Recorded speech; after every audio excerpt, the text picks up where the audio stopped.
Hey everybody, I'm Mari-Lyn. Welcome back for more recovery talk and alcoholism and all that kind of good stuff, healing and whatnot. Sorry, just checking my microphone. I just finished recording this and my microphone was on mute. So I get to do it again. There clearly was either something I wasn't supposed to say before or something I didn't say that needs to be said. So here's hoping spirit's gonna bring me what I need to say. Uh,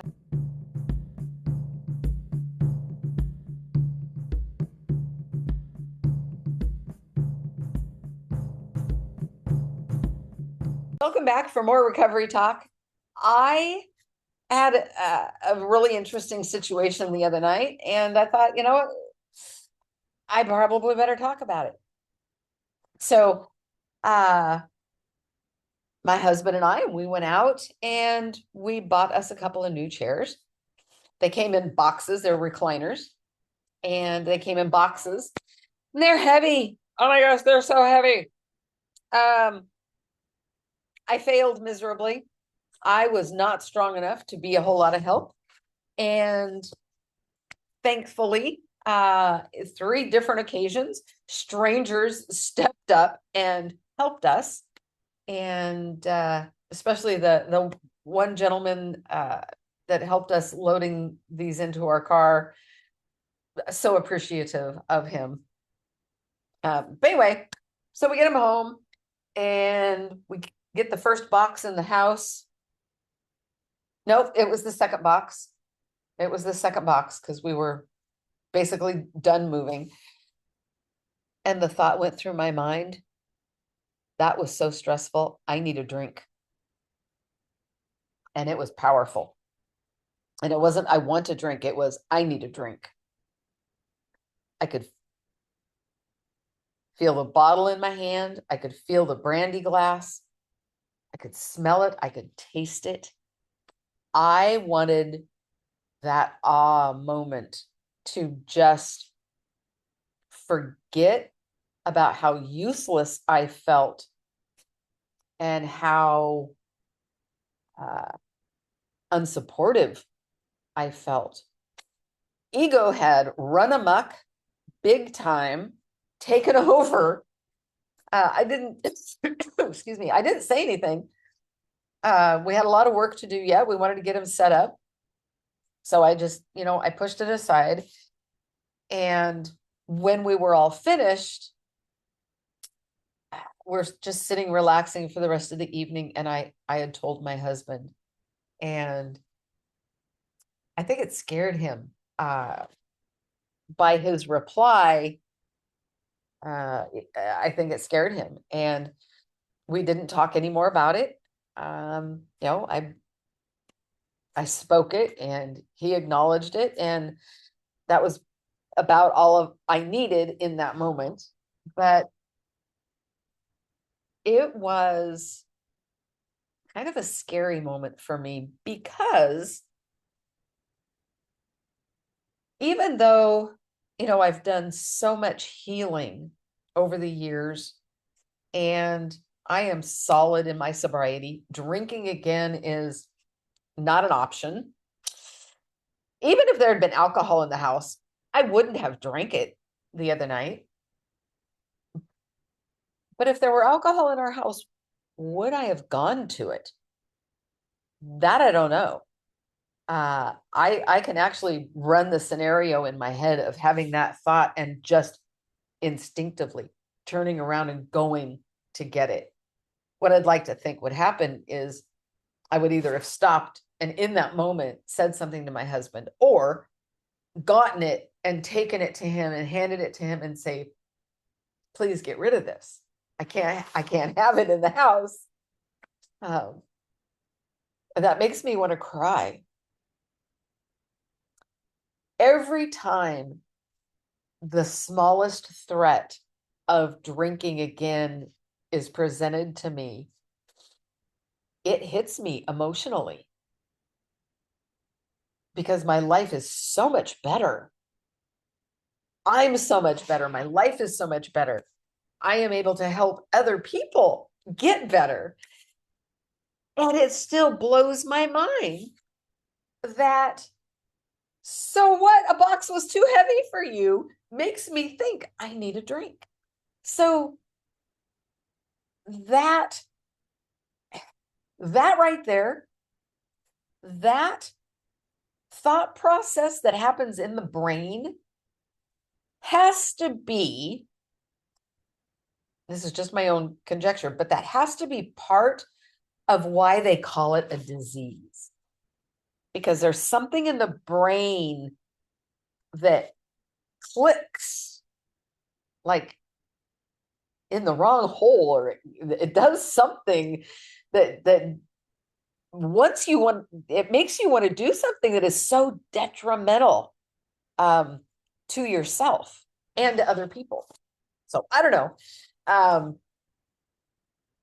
I just know that when that threat comes up every time, it hits me, and I have learned the importance of talking about it. 14 and let's see. Okay, it's not quite 14 and a half. 14 months and 14 years and 4 months, I guess, is my sobriety. February 6th, 2010.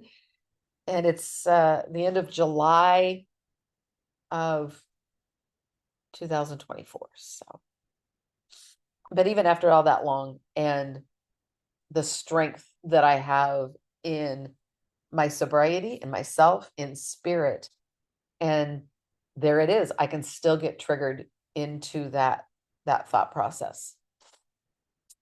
So that's why I'm talking today, because if it happens to me, it happens to other people. And for people in early sobriety, that's how relapse happens. They don't yet have that experience of recognizing what's really happening. That craving and that urge is still so strong that there's no real mental capacity to move beyond it sometimes. Excuse me. You know how children are all emotion? Well, someone in very early sobriety, all emotion. The brain hasn't caught up.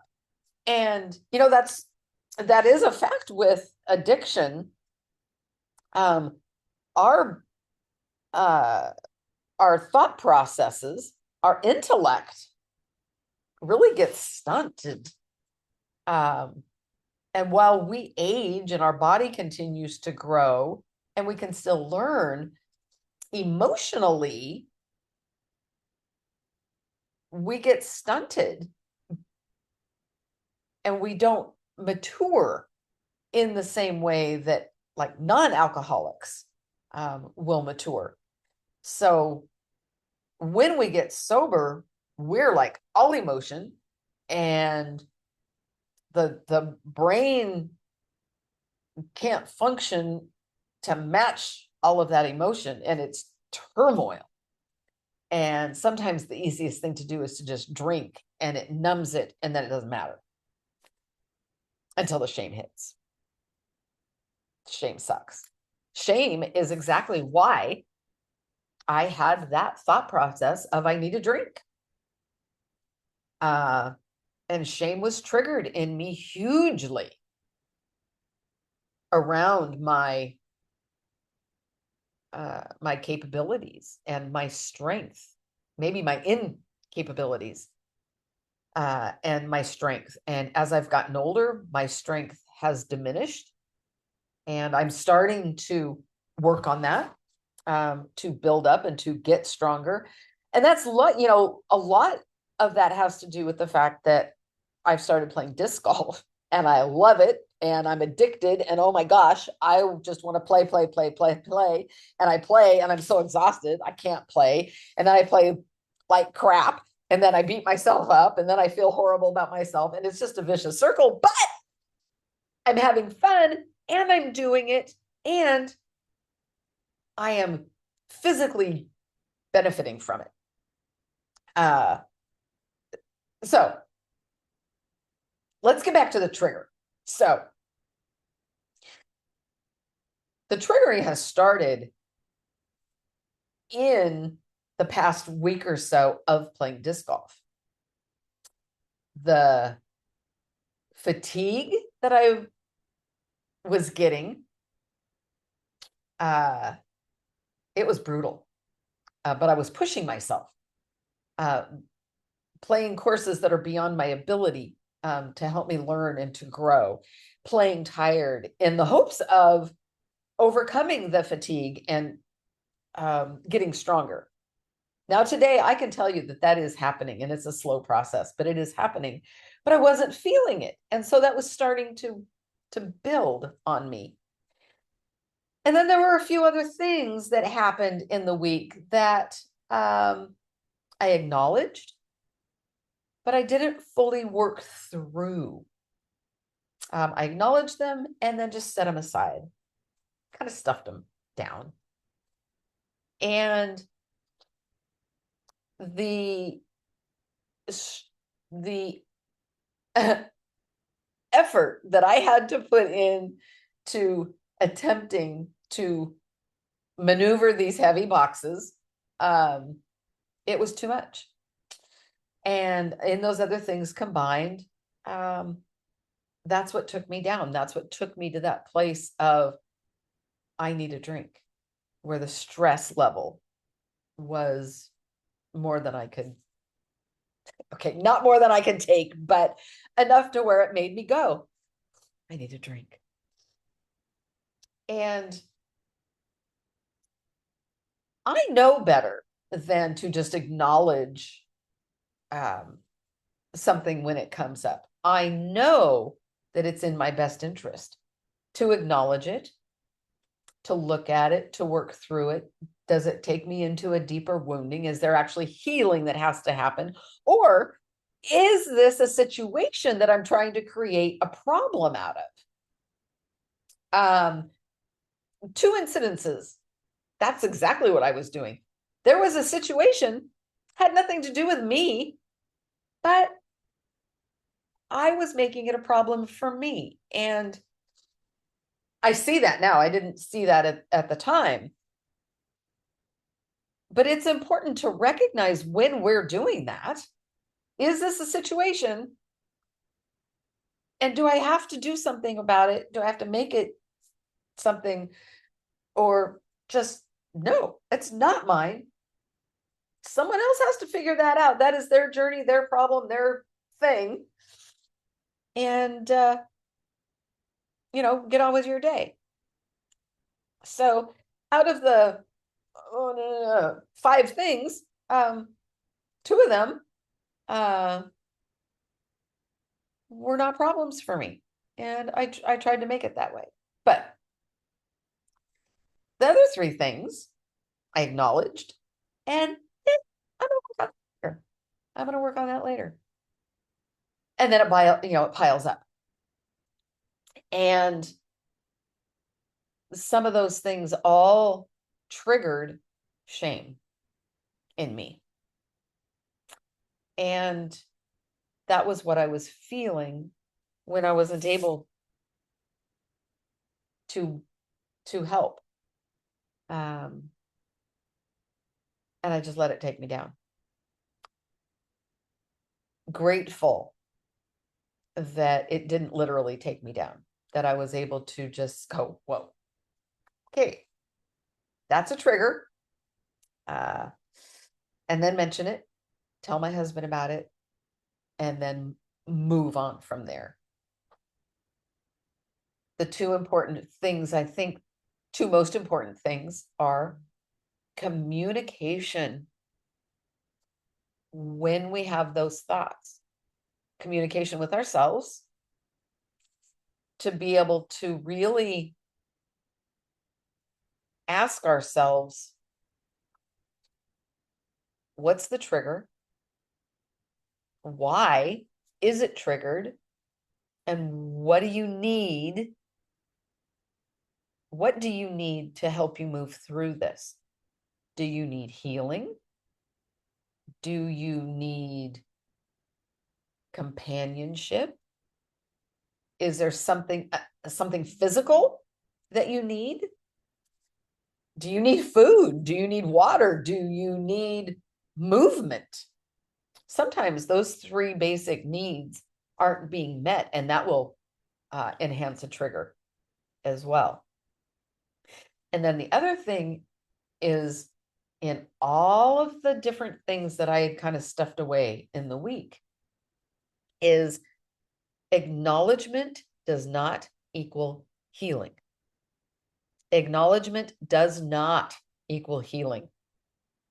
When we acknowledge something, most of the time, I think we trick ourselves into believing, okay, I've seen it, I've recognized it, I understand it now, I've worked through it, done. It's done. I don't need to think about it. I don't need to look at it. I'm healed.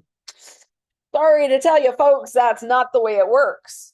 That acknowledgement is one of the first steps. And it's not the end. It's absolutely not the end.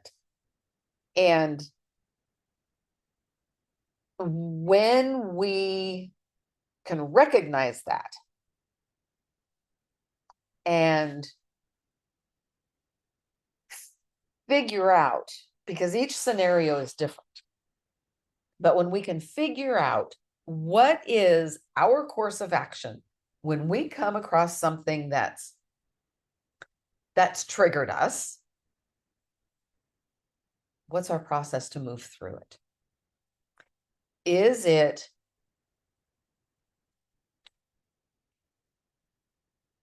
I guess what are the varying degrees of trigger in whatever's happened to you? Is it an irritation? Is it poking at something that you've been working on and it's just kind of agitating it, or like poking at a bruise? Is it something that has brought up old wounding that you have not wanted to look at, and it's coming up and it's staring you in the face? Is it somewhere in between? Is it something that's come up that you've never experienced before and you don't know what the hell it is, and you don't know what to do about it? Understanding where it falls within the parameter is really important in how you're going to maneuver through it. Just simply acknowledging what it is, it's not enough though.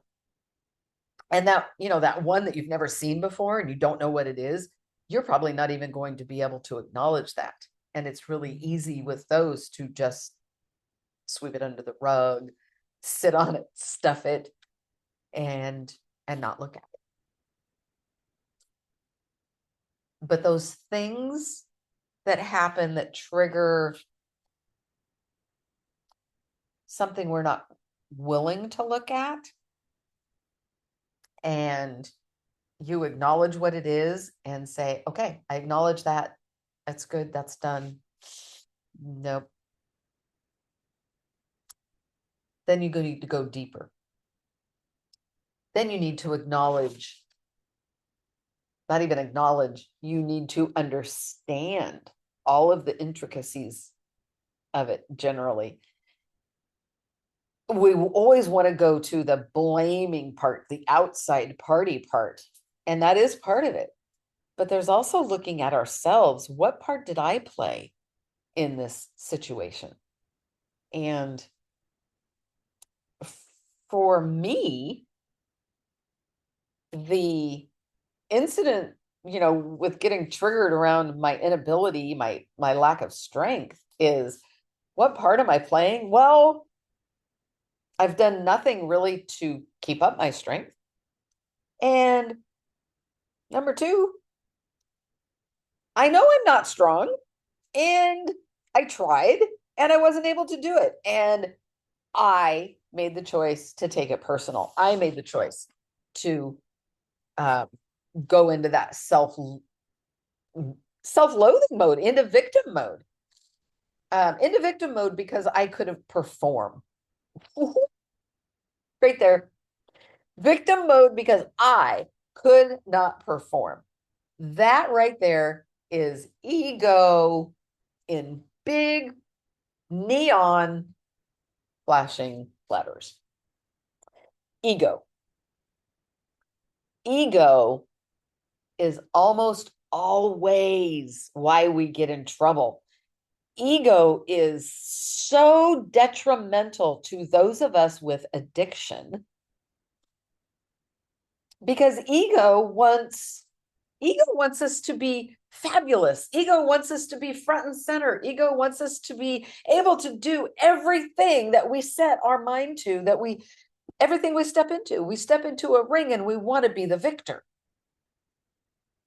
Because if we're not, that gives us an excuse. That gives us a reason to drink. It gives us that reason. Gives us permission. Gives us an excuse. Gives us an alibi. Gives us an out.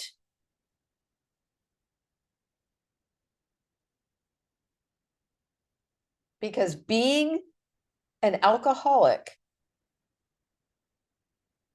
being drunk, as miserable as it is, it's fucking easy. It's really easy. Takes no effort. Takes no thought process. It takes no ingenuity. It takes no stamina. It takes nothing. It takes zero effort. And I'm a little disgusted at myself right now because that is so true. I was tired and I wanted an out. Yeah. So for those of you that are active in your addiction, for those of you that are in denial of your addiction and you're sitting there turning me off, you're pissed off, you're cursing at me,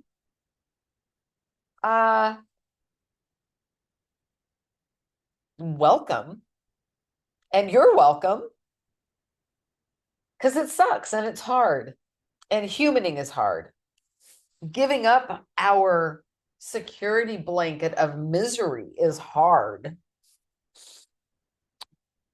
But the reward is so worthwhile. It always is around.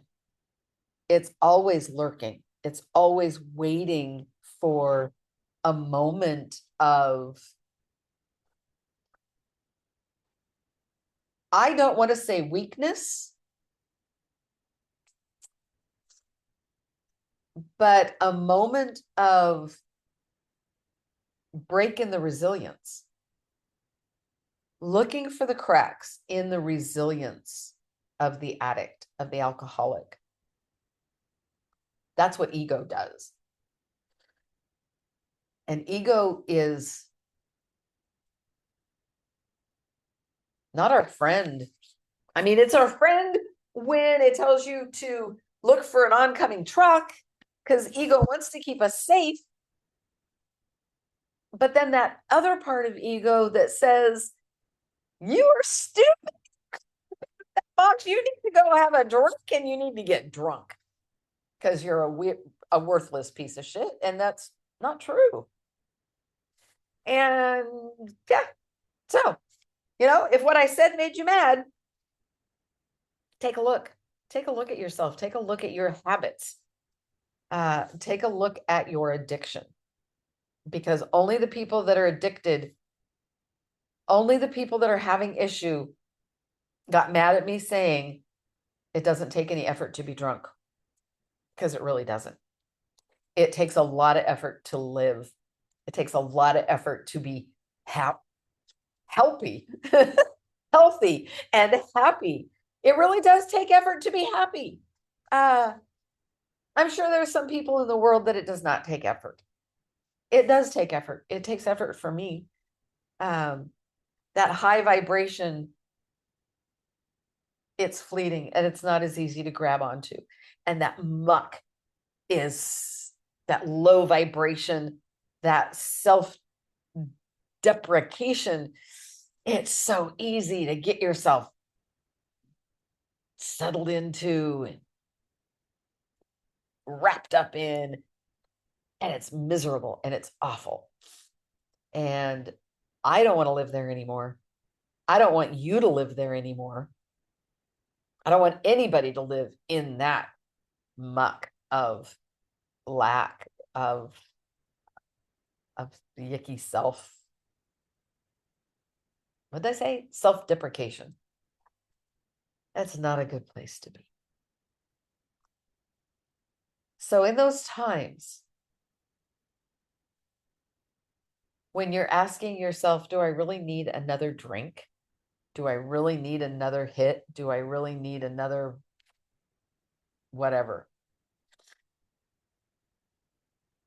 I invite you to ask yourself that question in the most simple and basic way. And when the answer is no, ask, what do you need? And really listen. Because yourself is going to tell yourself. Your body will tell you. Your body will tell you, I don't want that. Don't give that to me. I don't want it. I want this. Listen and give yourself what you really, truly want. If you can't hear it, feel. What is your body telling you? And you do that long enough, you're going to start hearing, you're going to start feeling what you really need and want. If you are wanting to get out of your addiction, that's not a bad place to start. Of what do you really want? And you will be led to the right, best way for you to get out of your addiction.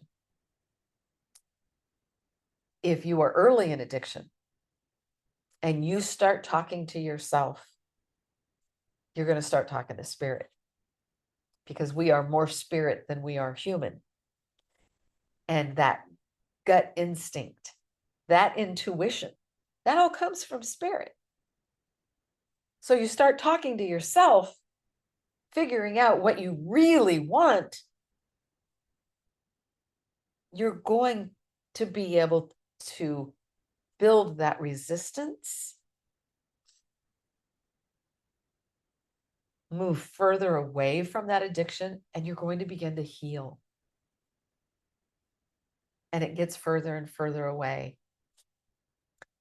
And those urges and those dreams and those threats of relapse become further apart. They become less, significant.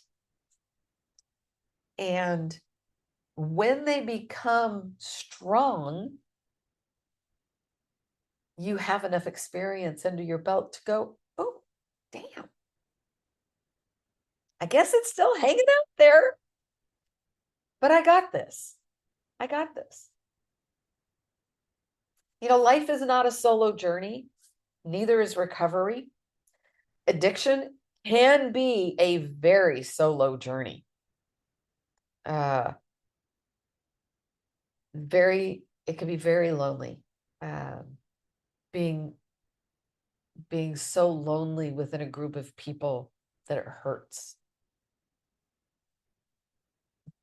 But recovery does not have to be a solo journey. Life is not a solo journey. We need connection, and we need other people.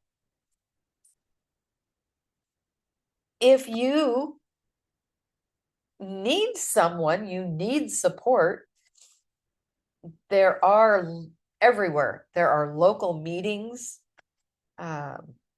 recovery meetings, everywhere, worldwide.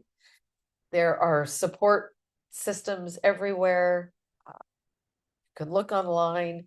I have a healing and rebuilding and recovery. You can reach out to me through our website, tcseverydaypsychics.com, and we can have a consultation and see what you need. Find a counselor. There are drug and alcohol counselors everywhere. They don't even have to specialize in drugs and alcohol to be a good counselor. Not all, they're not all created equal. If you are, 10, 20, 30 years in sobriety and you need more connection, reach out. Like I said, I offer that healing and rebuilding. So getting to know yourself, what you need, what you really want, not the ego, not the addiction, but what you want to replace that. And you will get it. You will. And it does take effort and it does take work, but you're worth it. I'm worth it. We're all worth it. We all have the same value. And it doesn't matter. It doesn't matter what you do, what you've done, where you've been, and where you're going. We all are worthy of living clean and sober lives. And it's just there for the taking. So if you have a topic within recovery or addiction that you would care for me to talk about, put it down in the comments. If you're watching this on YouTube, if you are watching this wherever you stream your podcasts and you want to email a topic or a thought, go ahead and do that through the website. Again, tcseverydaypsychics.com. You can also find our other practitioners on there. So I guess in closing, I would like to say thank you for watching. Thank you for the support. And remember, acknowledging a wounding is not the same as healing. And communication around our feelings, our processes, our thoughts when we are in recovery. And even if we haven't gotten to recovery yet, talking to someone about when you want to drink, pick up a phone instead of picking up the drink, and start looking for other options and start listening to what you really want. I wish you all the best, and I will see you another time. Bye. Take care.